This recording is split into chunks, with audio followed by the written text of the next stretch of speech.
Olá, minha amiga, meu amigo. Hora do nosso encontro nesta segunda-feira, dia 6 de outubro.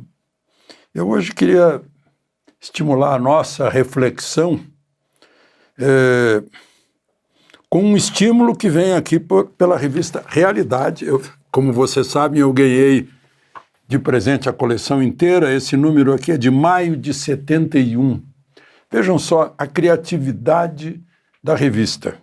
Recém tinha sido condenado à morte no Brasil, num tribunal militar, o Teodomiro Romeiro dos Santos, porque matou um sargento da aeronáutica. Ele primeiro assaltou o Banco da Bahia, ele e os companheiros, para levantar dinheiro para sequestrar o cônsul americano na Bahia e depois em Recife. E por fim, quando foram presos na Bahia, ele resistiu, matou um sargento da aeronáutica e feriu um policial federal. Aí, num tribunal militar, não tem crime de morte, não tem pena de morte no Brasil, foi considerado que era guerra, né? Foi condenado à morte. E aí a revista foi entrevistar a mãe do morto e a mãe do assassino. Uma em Natal, a dona Arminda em Fortaleza, mãe do sargento Valder. E em Natal, a dona Georgina, mãe do Theo. Transformaram o meu Theo num monstro. E a dona Arminda: a morte não trará meu filho de volta. Não? Foi uma ideia de mostrar o choque na família. Mas o que eu queria refletir é o seguinte: o Teodomiro foi condenado à morte, mas depois a pena foi diminuída para 30 anos, depois diminuída para 3 anos, depois ele ainda fugiu da penitenciária, pediu asilo numa entidade católica e acabou na França. E depois foi anistiado. E ele morreu em 2023, com 70 anos, tendo feito carreira de juiz do trabalho. Fez concurso para magistratura e não apareceu nenhum mau antecedente, porque anistia é esquecimento. Não apareceu que era assaltante de banco, que matou um sargento, que atirou num policial. Não. Foi a anistia de 79. E o último detalhe: Teodomiro, assim como Gabeira, cônscio de suas responsabilidades, da sua decisão, embora muito jovem quando aconteceu isso, ele ainda era menor de idade. Por isso é que a pena foi comutada. Recusou indenização. Sabia que seria pago pelos impostos do povo brasileiro. Recusou indenização.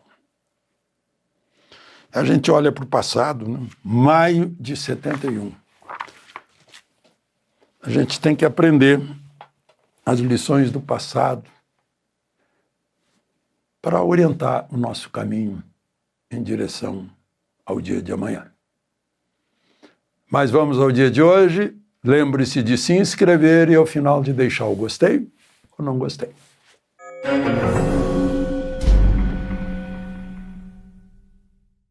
Claro que o primeiro assunto de hoje é o telefonema entre a Casa Branca e o Palácio do Planalto. Lula e Trump. Segundo a nota brasileira, a iniciativa foi de Trump. Porque Lula ficou quieto a semana toda. Trump tinha falado em um encontro entre eles.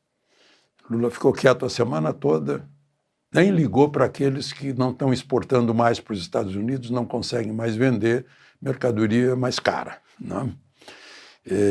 Isso diminui emprego, diminui investimento, diminui negócios e diminui impostos também. Pois bem, foi uma conversa boa, segundo os dois lados. Trump postou lá no Trump Social que foi uma excelente conversa, que ficou ficou combinado que vão se encontrar sim, devem se encontrar em futuro não muito distante. Trataram de economia e comércio, segundo Trump. Segundo a nota daqui, diz que Lula pediu para considerar a lei Magnitsky e tal.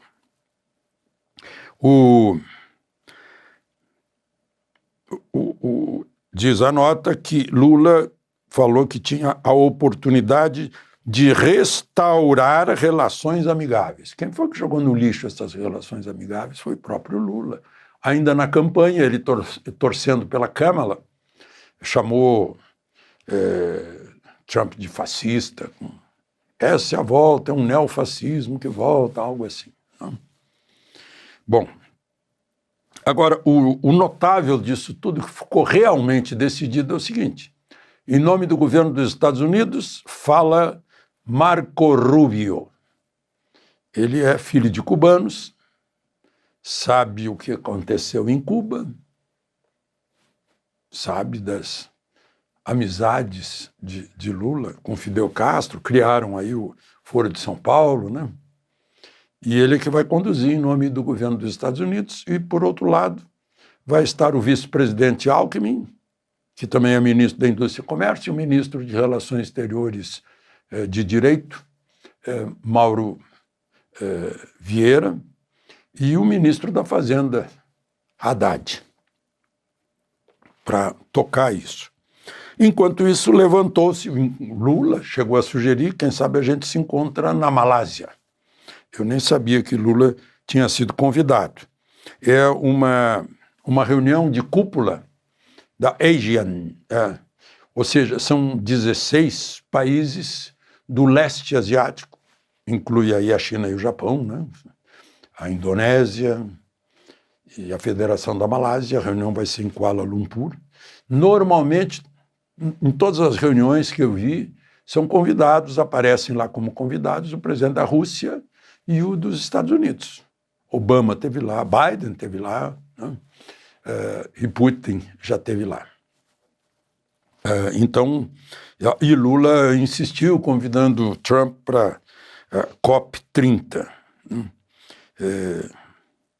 A gente sabe que se o Lula não for, a Austrália também vai estar lá. Então, há essa possibilidade do dia 26 eles se encontrarem e conversarem, enfim. Bom, outro assunto importante é esse concurso nacional unificado, eu acho que é esse o termo, o significado, de 436 mil inscritos, estão disputando 3.652 vagas. Eu fiz a conta, para cada vaga, 121 candidatos. Por que será que tanta gente quer trabalhar no serviço público? É porque é uma casta diferente. Férias, garantias, aposentadoria, né? Embora a Constituição diga, no artigo 5º, que todos são iguais perante a lei, né, sem distinção de qualquer natureza, ou seja, não importa a cor da pele, ou onde estão, o que são, todos são iguais perante a lei. Só que não, né? Esse é o nosso país. Um país que tem... Né? A ministra que organiza isso, Esther Dweck, diz que o concurso se pauta em transformar a cara do serviço público. Eu não sei se ela está usando uma linguagem clara ou literal ou simbólica, né? Que, claro, vai transformar a cara. Eu suponho que seja gente que foi aposentada, que saiu, 3.652. 3.652 vagas. Eu sempre gostaria que fosse na ponta, né? Na fiscalização do metanol, por exemplo, né? Na polícia, né? E não na retaguarda, onde tem computador para fazer o serviço, né? Da burocracia.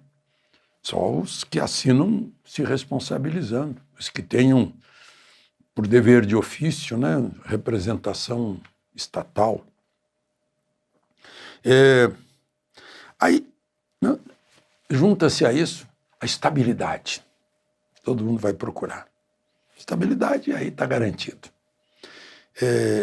No Brasil é isso. Viver do Estado. Como se houvesse almoço grátis. Não há.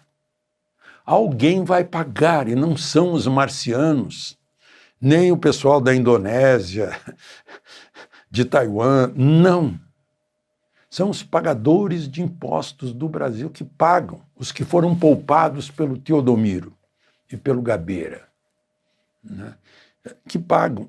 Todo Bolsa Família é pago pelo trabalho de alguém que pega uma parte do seu trabalho e dá para o Estado fazer caridade e posar como caridoso, né? Benfeitor. Vejam aqui, aí aparece, taxa de emprego é 5,8%, baixíssima. Só que não conta o Bolsa Família. Os que estão no Bolsa Família não estão desempregados. Aliás, estão fazendo falta no emprego, na mão de obra. Está cheio de gente, muita atividade com mão de obra extensiva que não está encontrando mais, porque o sujeito não precisa trabalhar para ganhar dinheiro.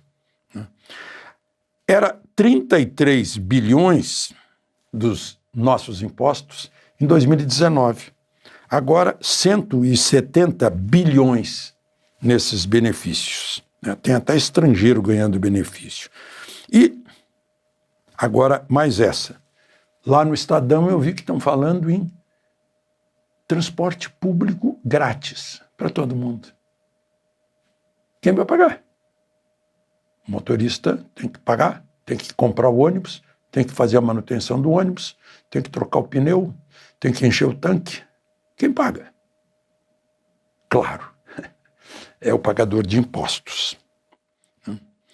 Então está dizendo lá no Estadão que é um grande trunfo para o ano eleitoral passagem de ônibus, serviço público de graça. Aí eu de novo vou lembrar que o artigo 299 da lei eleitoral diz que é crime dar dinheiro em troca de voto.